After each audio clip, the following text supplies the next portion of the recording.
good evening, and welcome.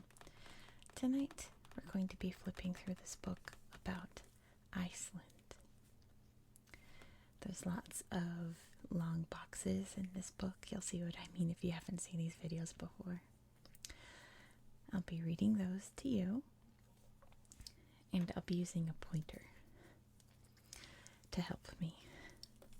Let's just dive right in. Look at this, guys. Gosh.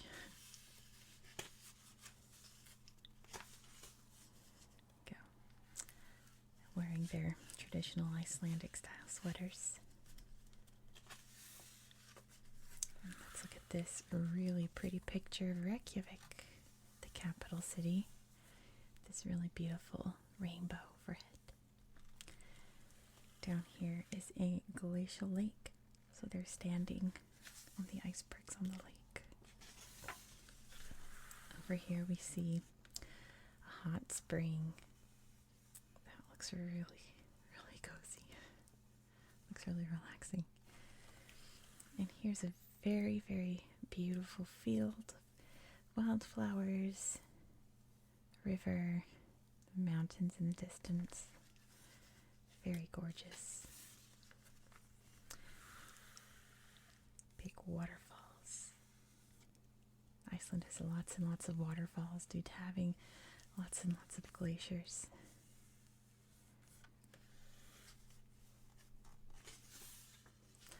Here is a little map of Iceland. We can see the big mountainous areas, the capital city, and all the little suburbs around it, all the rivers. And what's this? Ooh, that's a great picture. Look at this road. Wow. And the big peaks covered by the clouds. Here's our first box. It says, "What's in a name?" I'll use this to help us read. There is a man named Floki Vigurdarson who was a great Viking. So begins the story that explains the naming of the island as recounted in Landnámabók, or the Book of Settlements. Land Name Book. The medieval account of the first settlers. Sometime around the year 870, Floki set out from Norway with his companions, intending to settle on the newly discovered island. The island was then known as Gardarsholmi, after the Swedish Viking Gardar Svarsson. He was the first to circumnavigate the island sometime in the 860s, thus establishing that the landmass was, in fact, an island. Gardar spent a winter there and named the entire place after himself. Another early visitor, the Viking Nadud, also discovered and named the island around the same time. He called it Snöland, meaning snowland. According to the story, Floki and the other settlers brought livestock with them to the island. They stayed for the summer in the western fjords and enjoyed the good fishing and seal catching, but made no preparations to support their livestock through the winter. As a result, when winter came and snow covered the land, the animals died from lack of hay. In early spring, Floki climbed a mountain to assess their prospects and looked out over a fjord full of ice. Discouraged, he named the place Iceland, meaning Iceland, and returned after further misadventures to Norway, where he spoke ill of the new country to discourage people from going there. Curiously, a similar ancient tale from the same time period credits the Viking Eric the Red with naming Greenland green in an effort to attract Norwegians to settle there. In truth, of course, Greenland is mostly covered in ice, and Iceland is quite green in the summer. Even more curious, perhaps, is a modern theory that the name Iceland has nothing to do with ice. Irish monks lived on the island for centuries before the arrival of the Norse settlers, and these solitary religious men might well have named the land after Jesus, who, in the Old Gaelic, is called Isu, hence Isuland. Possible, maybe, but no one knows for sure. Let's see. Oh, this is a midnight sun picture. So this is taken in the nighttime. Some little Arctic foxes, aren't they so sweet? And puffins. 1, 2, 3, 4, 5. Very cute. Here we can see the Mid-Atlantic Ridge, which is where the North American plate and the Eurasian plate are meeting, but they're both slowly pulling apart, thus creating all of these volcanoes.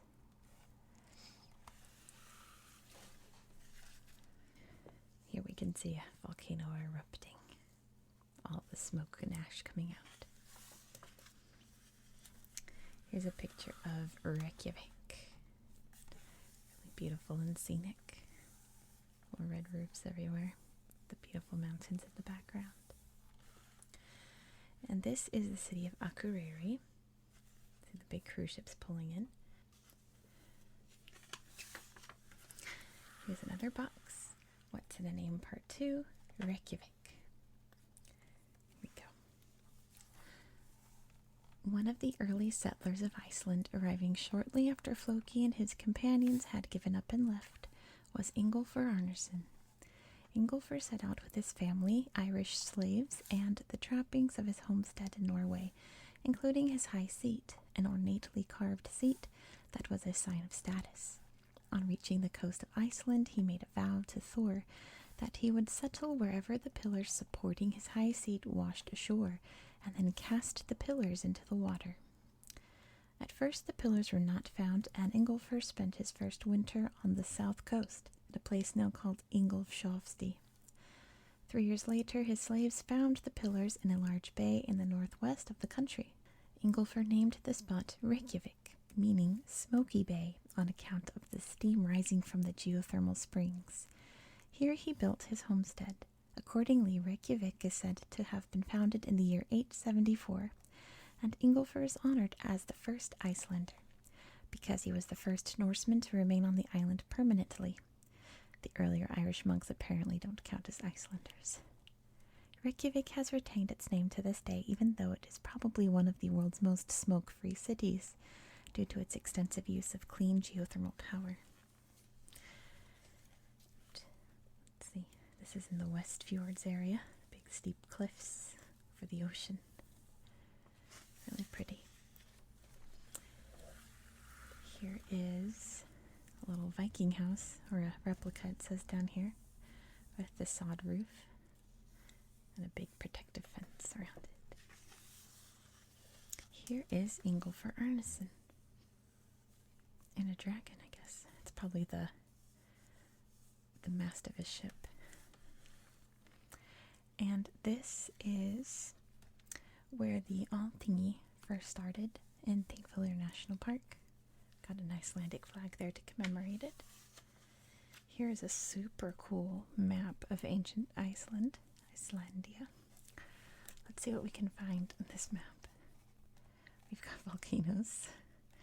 Mountains, trees, looks like a polar bear, lakes, more bears, more volcanoes, caves, wind. Interesting. That's a cool map. Here's a picture of Snorri Sturluson, who was a writer and poet. And, yeah, I'll leave it there. Let's read about some natural catastrophes. As Iceland suffered political and economic woes after losing its independence, it also endured miseries brought on at least in part by the natural world. The Little Ice Age. From about 1300 to about 1850, a period of cooling called the Little Ice Age shifted the climate on the island. Although it wasn't a true ice age, geologically speaking, it did result in a shortening of the growing season, especially in lands near the Arctic Circle. Both Greenland and Iceland, which barely had sufficient crop-growing weather to begin with, experienced shorter growing seasons and colder winters. Naturally, this brought about a severe hardship. In Greenland, all of the Norse settlements became extinct. Iceland did not suffer that fate. However, peasants who could no longer sustain themselves were forced to work for large landowners, and serf-like institution developed. The Vistarbund, which went into effect around 1490, required that all landless people become farm laborers, bound in servitude to the landowners. The Black Death. Another kind of calamity arrived in 1402 when a ship arrived from England carrying a deadly disease. The plague epidemic, called the Black Death, had been raging in Europe for decades, and when it finally hit Iceland, it quickly spread through the population. Possibly 1/3 to 1/2 of the island's people died, though there are no actual records. In 1494, the plague would return again to Iceland with similar results. Volcanic eruptions. From the time of the first settlement, massive floods, landslides, lava flows, poisonous gases, and ash clouds caused by volcanic eruptions regularly killed people and cattle and destroyed farms. By far the worst eruption disaster took place in 1783. The Loki eruption in southern Iceland continued for 8 months, releasing fluoride gases and sulfur dioxide that poisoned the environment and created a haze that spread over Europe, killing thousands there. On Iceland, the Loki eruption killed up to 80% of the livestock and proved catastrophic to the human population. A time of great famine followed, reducing the already impoverished population from 50,000 to 35,000 people. The difficult period following the eruption is known in Iceland as the Mist Hardships. Let's see what's next. Another box about the Cod Wars. Not the Cold Wars, the Cod Wars. Iceland's economy and prosperity in modern times have been heavily dependent on fishing, mainly on catching cod. Iceland's only international conflicts have revolved around this industry, in particular over the size of Iceland's exclusive offshore fishing limits. In 1952, Iceland declared exclusive rights to fish in its offshore waters for a distance of 4 miles from the coast, an extension over the original 3-mile fishing limit. Britain, whose fleet also fished in these waters, protested and organized a ban on importing Icelandic fish, but the expanded zone remained in force. In 1598, Iceland expanded its exclusive fishing zone to 12 miles, then to 50 miles in 1972, and finally to 200 miles in 1975. On each occasion, Britain protested the expansion. Both nations patrolled the waters with gunboats to enforce their point. The British deployed the Royal Navy to try to protect British trawlers, while Iceland retaliated with fisheries protection vessels. These used huge clippers to cut the nets from offending trawlers. Tensions ran high, but there were no fatalities on either side. The 200-mile limit was finally accepted by Britain in 1976, when it promptly created a 200-mile limit of its own. The countries agreed to compromise with quotas for fishing in each other's waters. Iceland's position on fishing zones prevailed in the United Nations Draft Convention on the Law of the Sea and has become an internationally recognized standard. Iceland's 200-mile limit created an overlap in the Barents Sea known as the Herring Loophole with Norway's offshore limit. An agreement was reached on this area in 1980, but conflicts over the precise scope of each country's limits dragged on for years, until Iceland, Norway, and Russia signed an agreement in 1999 letting Iceland fish in Russia's and Norway's exclusive economic zone in exchange for certain benefits on Icelandic waters. Iceland, together with the United Kingdom and Ireland, is also in an ongoing dispute with Denmark over the latter's claim that the Faroe Islands fisheries extend beyond the 200-mile line, disputing the Danish fishing boats' rights to operate in the area. It's also very complicated, isn't it? This is the Icelandic Parliament building, or the Alþingi. Iceland president in 2016, Guðni Jóhannesson, and Prime Minister Sigurður Jóhannsson. And this is what the main parliament room looks like. I talked about it in my video yesterday about Iceland, but it reminds me of like a little convention hall meeting room, you know what I mean? Like in a hotel or something. That's what it looks like, at least by American standards. Let's see. The krona, the Icelandic currency, little fishies on their coins. It's cute. There's a box here about fishies. says varieties of fish. Iceland's waters are very rich in fish because many different species breed where the cold waters of the Arctic mix with the warm waters of the Gulf Stream. The different varieties of fish can be categorized by the environment in which they live in the ocean. Icelandic fishing fleets can catch such bottom-feeding fish as cod, haddock, redfish, ocean catfish, Greenland halibut, and plaice, and top-water fish such as herring and capelin. They also catch fish that are on their way to freshwater rivers to breed, such as salmon, trout, and Arctic char. Shellfish, such as shrimps, scallops, and Norway lobsters, are also part of the catch. That's a lot of fish. Another box, but let's look at this picture first. It's a whaling boat. It's kind of sad. I think it's just Iceland and Japan that technically still do whaling, but I think Iceland pretty much doesn't do whaling anymore because it's hard to sell whale meat nowadays. But let's read about the whale wars of old. Whales have sporadically stranded themselves on the Icelandic beaches since earliest times. These beachings were considered a significant windfall for a district. Local farmers would descend on the whale and flens it, that is, remove the blubber from the skeleton. The blubber was cut into strips, which were hung under a bridge or from the eaves of a house. The meat would be left to mature, turning black until it was ready to eat. There would often be disputes over who had a right to a beached whale. Legally, such drift fines were the property of the owner of the land. In Grettir's saga, such a dispute arises when the finders are flensing a fin whale discovered at Rifskir. The dispute turns nasty. Thorgir Bottleback was the first to get on to the whale where Flosi's men were. Thorfinn was cutting it up, standing near the head on the place where he had been carving. "Here I bring you your axe," said Thorgir. Then he struck at Thorfinn's neck and cut off his head. The following verse was composed about these events. Hard were the blows which were dealt at Reykjavik. No weapons they had but stakes of the whale. They belabored each other with rotten blubber, and seemly methinks is such warfare for men. Another box. I told you there's lots of boxes in this book. The not quite myth of Icelandic banana production.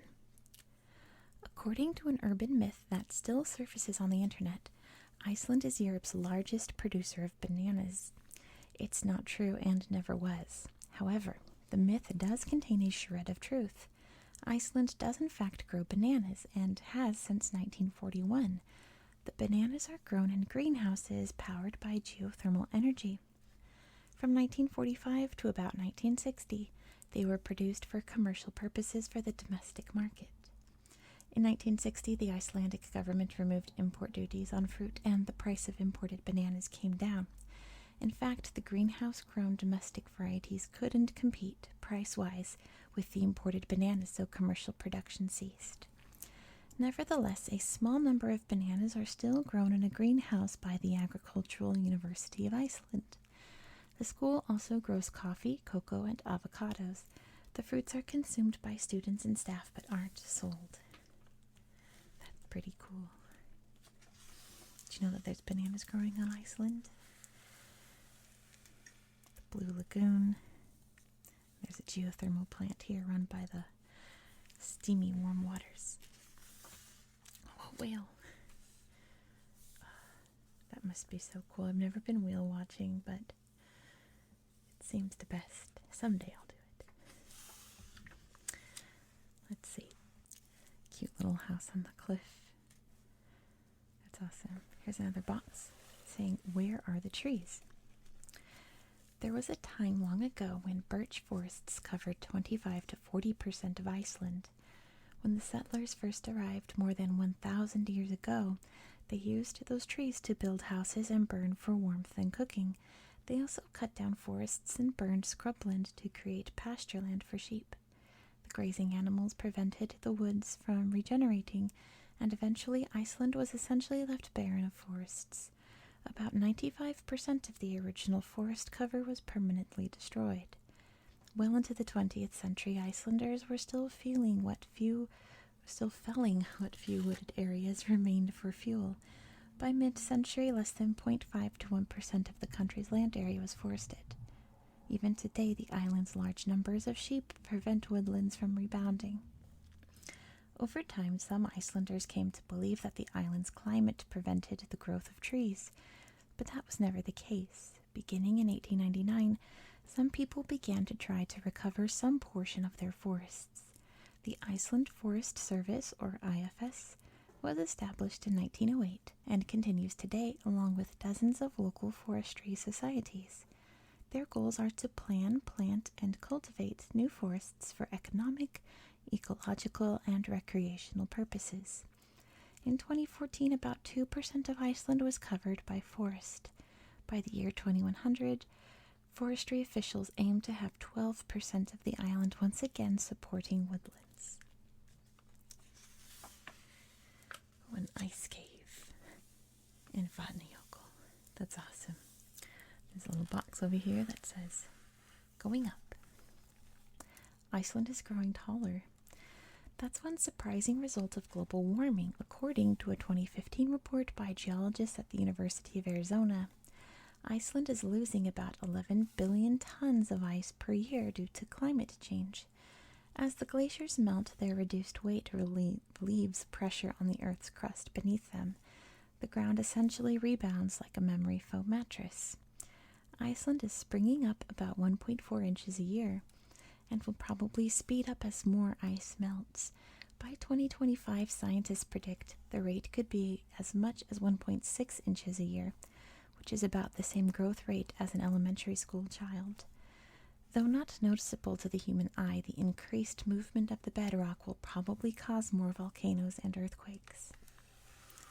That's interesting but concerning, isn't it? Another geothermal plant, working hard. Oh, little ducklings, it says. So sweet.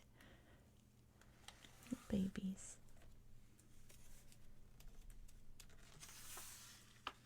Icelanders.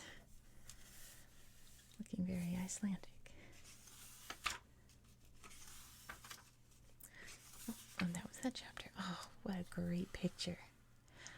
What a scenery. Look at the white snow against the black rock. That is gorgeous. Wow. Let's see, this is Reykjavik. A little hustly bustling day. Here is Johanna Sigurdardóttir, the first openly LGBT head of state. Working hard at school. The Harpa Concert Hall and Conference Center in Reykjavik. Over here we can see Reykjavik University. And, oh my gosh, imagine this being your morning run out in the green fields with the big snowy mountains out there. I bet the air feels so crisp and cool. That must be amazing. This is the Skir Church. It's very big and tall, isn't it?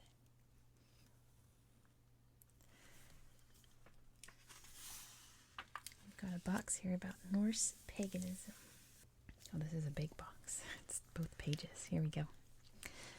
The ancient pre-Christian religion is unusually well entrenched in Iceland and has been revived by a small group of modern pagans. Local chieftains acted as pagan priests in early times. Pagans believed in an extensive pantheon of gods and may have also practiced various forms of animism. The gods exist in a parallel world surrounded by such other races as giants and dwarves. Their cosmos is kept together by Yggdrasil, the world ash tree, the Old Norse version of the cosmic tree. Odin is the chief god of Norse mythology. He is the god of poetry, wisdom, and war. He became god of poetry by stealing the mead of poetry from the dwarves. He acquired wisdom by sacrificing his eye at the well of wisdom and by hanging himself on the cosmic tree for 3 days. Warriors who dedicated themselves to Odin could induce in themselves a war frenzy in which they entered an altered state. In this frenzied state, they could feel no pain, which made them very effective as warriors. Such warriors were known as Bjrk, from which we get the English word berserk, meaning out of control with anger or excitement or raving. Thor is the most single-minded of the gods. He lacks the intellectual side of Odin, but generally succeeds in what he sets out to achieve through brute force. There he is. His strength is associated with his hammer and is manifested in his creation of thunder. Many old Icelandic personal names include the word Thor, suggesting that he was worshipped particularly widely in Iceland. Excuse my cat having a bath right near my microphone. Frey and his sister Freya are important fertility gods. They are responsible for the productivity of crops and the fertility of animals and humans. Loki is part god, part giant. He is the trickster god, sometimes playing friendly practical jokes, sometimes thoroughly mean ones. Perhaps his worst deed is his responsibility for the death of Balder. Balder is the son of Odin. He is so beloved by everyone and everything that all of creation agrees not to harm him. Since this was the case, the gods throw things at him at parties, marveling at how nothing ever hurts him. This galls Loki, who searches for any object that has not pledged not to hurt Balder. He finally finds that the humble mistletoe has not taken part in the vow. He takes a piece of mistletoe, uses his magic to make it into a dart, and gives it to Balder's blind half-brother Hod to throw at Balder while the gods are having their fun. Everyone is devastated with grief when the mistletoe pierces Balder and kills him.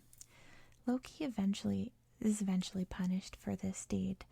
This is the origin of the tradition of people kissing beneath the mistletoe, making a gesture of peace to atone for its misdeed in killing Balder. The Norse gods are not particularly moral. Odin sleeps with many different women. He even cheats in his role of selector of the slain in battle. He sometimes unfairly makes the best warrior lose and die so that he can enjoy his company in Valhalla. Unlike the Greek and Roman gods, the Norse gods were mortal, finally dying at Ragnarok, the doom of the gods, in a pitched battle with their enemies. The fact that the gods lose this final battle may explain some of the traditional bleakness of Old Norse culture. At this stage, Balder comes back to life, and the younger generation of gods takes over. Another box about Zooism, the religion with earthly benefits. When 1% of a nation suddenly converts to an ancient religion, as happened in Iceland in 2013, skeptical questions naturally arise. Zooism, the religion of ancient Sumer, a civilization that flourished in Mesopotamia from about 5000 BCE to 2000 BCE, was registered as an official religion in Iceland in 2013, and more than 3,100 people quickly joined its ranks. Along with its particular pantheon of gods, the faith offers its adherents a rebate of their portion of Iceland's church taxes. The government of Iceland supports churches through tax money. It requires all citizens to register their religion with the state and pay a congregation tax to the religious organization to which they belong. If a person has no religious affiliation, he or she must still pay the congregation tax, which some citizens see as unfair. Officials say Iceland's Zooist congregations say that they want to see the country's church tax and religious register abolished. If they succeed, they say the ancient faith group will disband and let the Sumerian gods return to their historical slumber. Very clever. Another big box about Glomur the ghost. One of the most famous ghosts is the spirit of Glomur in Grettir's saga. Glomur, a mad and antisocial shepherd, is killed on Christmas Eve by a ghost near Vatnsdal and is not buried in sanctified ground. As a result, his spirit takes to haunting the farm, including riding on the housetops. He kills the shepherd who replaces him the next Christmas and generally terrorizes the farmers and their families. Finally, the strong man Grettir, hero of the saga, undertakes to help the farmers by challenging the ghost, Glomur, to a duel. The ghost kills Grettir's horse and Grettir waits for a nighttime encounter with Glomur. When about a third of the night has passed, Grettir hears a loud noise. Something is climbing up the building, riding the roof and kicking with its heels until the timber beams crack. This goes on for some time, and then the thing comes down toward the door.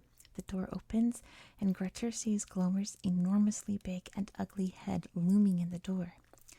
Glomer moves slowly in, and on passing the door stands upright, reaching to the roof. He turns toward the hall, resting his arms on the crossbeam and peering into the room. Glomer and Grettir then engage in a mighty wrestling match, destroying much of the hall in the process. At first, Grettir tries to prevent Glomer from dragging him outside, then suddenly overpowers him by switching tactics and pushing him out the door. Glomer falls head over heels out of the house, and Grettir falls on top of him. The moon is shining very brightly outside, with light clouds passing over it and hiding it now and again. At the moment when Glomir falls, the moon shines forth, and Glomir turns his eyes up toward it. Grettir himself relates that the sight is the only one that ever made him tremble. With the fatigue, the loss of his horse, and all else that he has endured, when he sees the horrible rolling of Glomir's eyes, Grettir's heart sinks so utterly that he has no strength to draw his sword, but lies there between life and death. Glomir possesses more malignant power than most fiends, for he now speaks this way. "You have expended much energy, Grettir, in your search for me, nor is it to be wondered at that you should have little joy thereof. And now I tell you that you shall possess only half the strength and firmness of heart that were decreed to you if you had not striven with me. And this I lay upon you, that these eyes of mine shall be ever before your vision. You will find it hard to live alone, and at last it shall drag you to death." When the spectre finishes speaking, the faintness that has come over Grettir leaves him. He draws his short sword, cuts off Glomer's head, and lays it between his thighs. Thornhall the farmer praises God and thanks Grettir warmly for having laid to rest this unclean spirit. Then they set to work and burn Glomir to cold cinders, bind the ashes in a skin, and bury them in a place far away from the haunts of man or beast. After this incident, Grettir, the great strong man and outlaw, is afraid to be alone in the dark. What a story. A duck sign. The continuity of Icelandic. English has changed considerably in the last 1,000 years. As the Anglo-Saxons suffered conquest by the Normans, rediscovered Greek and Latin culture, and explored the New World, their language was influenced by these encounters. Icelandic, on the other hand, changed little over time. The English language accepts words from other languages very readily. Words like burrito and potato are taken from another language to describe a concept or object new to English. Such borrowings are known as loanwords. English also borrows readily from Greek and Latin to explain new concepts, such as telephone, which is made up of the Greek words for far and sound, or television, made up from the Greek word for far and the Latin word for seeing. Icelandic is very resistant to such borrowings. A form of the word telephone has been absorbed into most languages: German telephone, French téléphone, Italian telefono. The Icelandic word is simi, which is an adaptation of a native word for a length of thread. Likewise, Icelanders resist using the term computer, which is called tölva, a blend of Icelandic words tala, meaning number, and völva, meaning prophetess.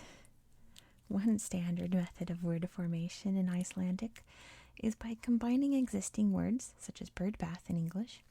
The resulting compound words can be rather a mouthful. For example, the treasury is called, let me look at this first, Fjármálaráðuneyti. Fjármálaráðuneyti. Fjár, money. Mal, matter of affairs. Ra, planner authority. Ráðuneyti, a department. And, oh my goodness, an idealist is a hogshumanator. Hogshumanather, where Hogsen is thoughts, Yun is vision, Mother is person, and a rebel is an uprisnermather. Uprisnermather, meaning an uprising person. Runic alphabet. That's really neat. Maybe someday I'll do a video on the runic alphabet. That would be so much fun. The naming committee. First names are subject to approval by the Icelandic Naming Committee. This entity was established in 1991 to exert legal control over Icelandic names, ensuring that they are compatible with Icelandic grammar and traditions. For example, a name must be spelled only using the Icelandic alphabet, which does not include the letter C. Therefore, a female name such as Christine with a CH must be spelled Christine with a K. Parents may not invent names for their child or use foreign names, but must use previously approved Icelandic names from a list of 1,853 female and 1,712 male names. In addition, the law frowns on using a name of the opposite gender. The Personal Names Act of 1996 states, girls shall be given women's names and boys shall be given men's names. A forename may not be such as to cause its bearer embarrassment. Parents who wish to challenge the law may take the case to court, as some have. In 2013, a 15-year-old girl named Bjrk petitioned the court to have her birth name Bjrk legally recognized. The name had remained approved because it was traditionally considered a male name. However, in this case, young Bjrk won her case. On the other hand, in another recent case, the names Duncan and Harriet, given to the Icelandic-born children of a British father and an Icelandic mother, were not initially approved. The siblings had to be listed on official forms such as passports as Drengur, boy, and Stúlka, girl. The parents pursued the case through the courts until they won their case. As a result of this case, government officials in Iceland are considering doing away with the naming committee. Good point. I wonder what happens if someone, transitions and changes their name. Changing from one gender to another or changing to no gender. It's all very complicated in this day and age, but very necessary, I think. This is a modern sculpture. It looks like an old Viking boat.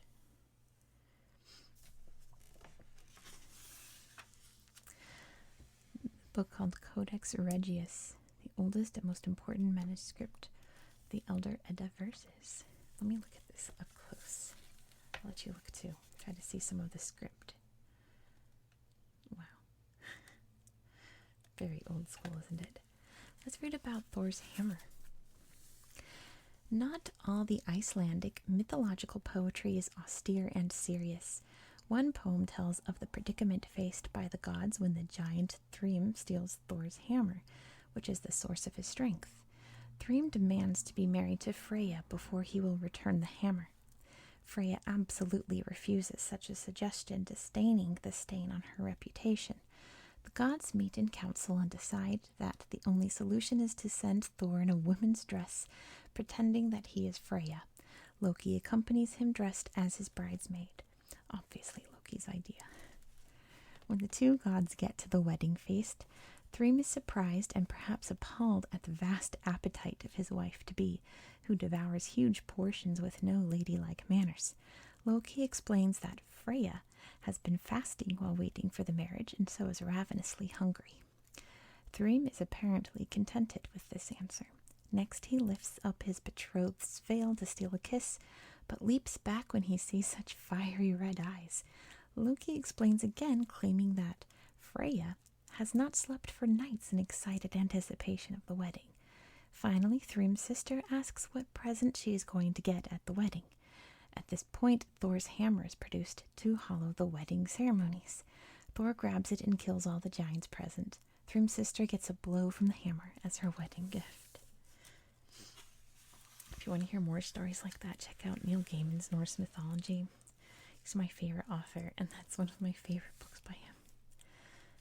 Let's see. Oh, it's a picture from a saga fighting off ambushers. Ouch. The tomb of Icelandic poet Jonas Hallgrímsson. Wow. see, there's Sigarus. And here is a statue. Outlaws is one of 3 monuments by Einar Jónsson that is installed in various public places in Reykjavik. Cool. Bjrk. Let's look at this. It's some Icelandic movie posters. Let's read about Bjrk, the high priestess of art pop. I remember this. I watch the Oscars religiously. I've seen the Oscars every single year I've been alive, and I just remember my jaw dropping to the floor when she walked up on the carpet wearing that. Anyway, internationally, probably the best known Icelandic singer-songwriter actress is Bjrk. The singer who goes by her first name only first gained fame in the alternative rock group the Sugar Cubes from 1986 to 1992, but went on to greater renown as a solo artist. Bjork's musical style has changed and evolved greatly over the years, and music critics find her impossible to categorize. She blends electronica, jazz, rock, classical, and experimental forms in unique ways, and has been described as the high priestess of art pop and other similar appellations. She is also recognized for her sometimes outrageous fashion, and is especially remembered for wearing the famous swan dress at the 2011 Academy Awards. The dress looked like a dead swan hung around her neck. In 2015, Bjork released her 9th studio album, Vonikura, and performed on a world tour beginning at Carnegie Hall in New York City. In all, she has sold millions of albums, won numerous top music and acting awards, and been active in environmental causes in Iceland. In 2015, the artist activist was named one of the 100 most influential people in the world by Time magazine. Some Icelandic sweaters for sale. I really want to get one. It looks so cozy. I can find a place somewhere around here that sells Icelandic sweaters. Handball. Very intense sport. And of course, football.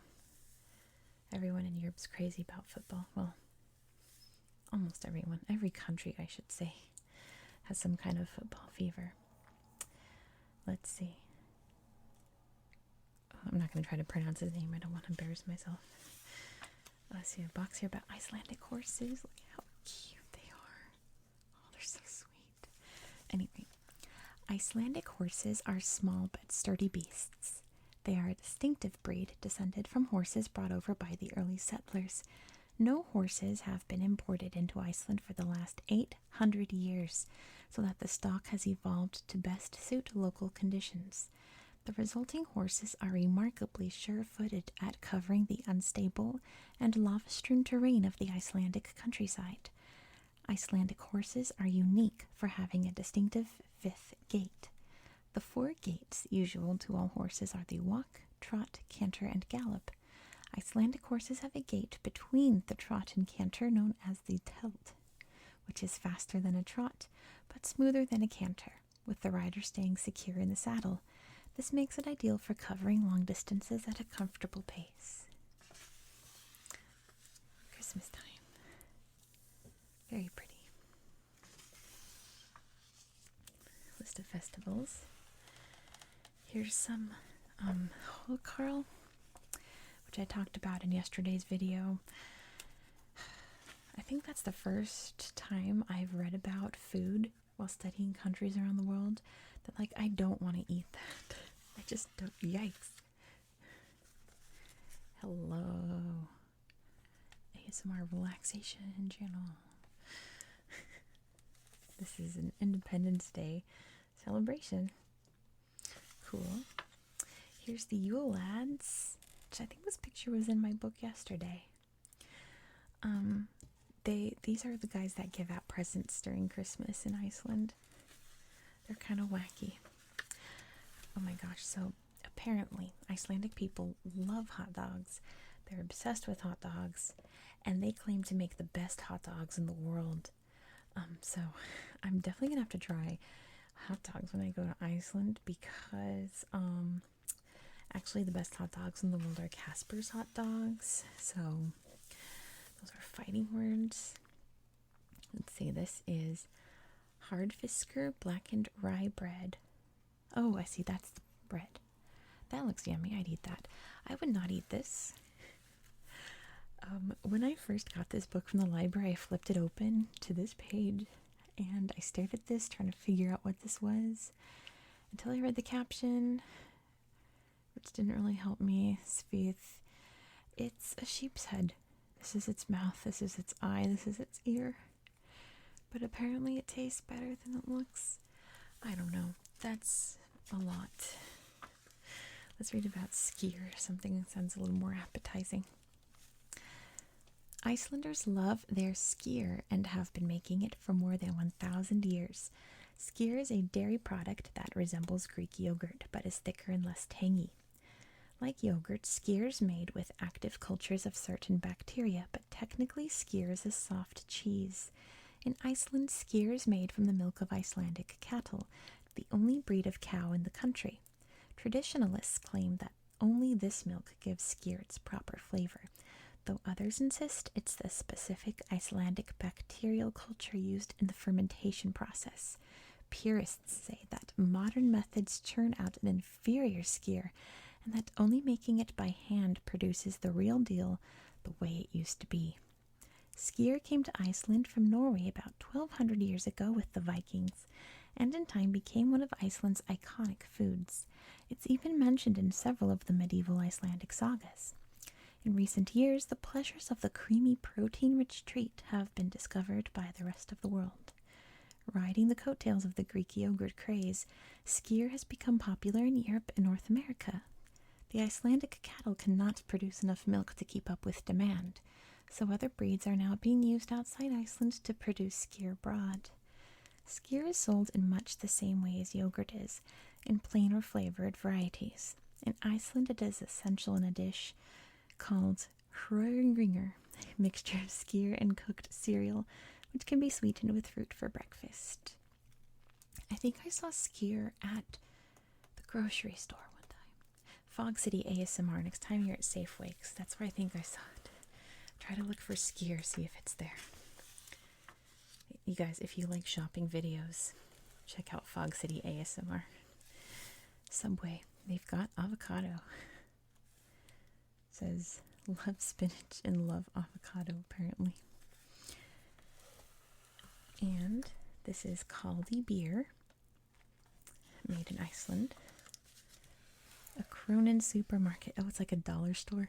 A Kronen store? At least I assume. Kronen. We've got some recipes here. Icelandic cocoa soup, which, doesn't sound bad, but this looks great. Icelandic fish pie. That looks really delicious. I would definitely eat that. And that's the end of our book tonight. Look at this cool map of Iceland. Very, very neat. Anyway, that's it for tonight. Let me put this down carefully and let me send you out with some little tracing. Thank you so much for watching. I hope that you found this video relaxing and educational. I hope you learned something tonight. Let me know if you did. And I hope that you have a very good night. Good night. Good night. Good night. Good night. Good night. Good night. Good night. Good night.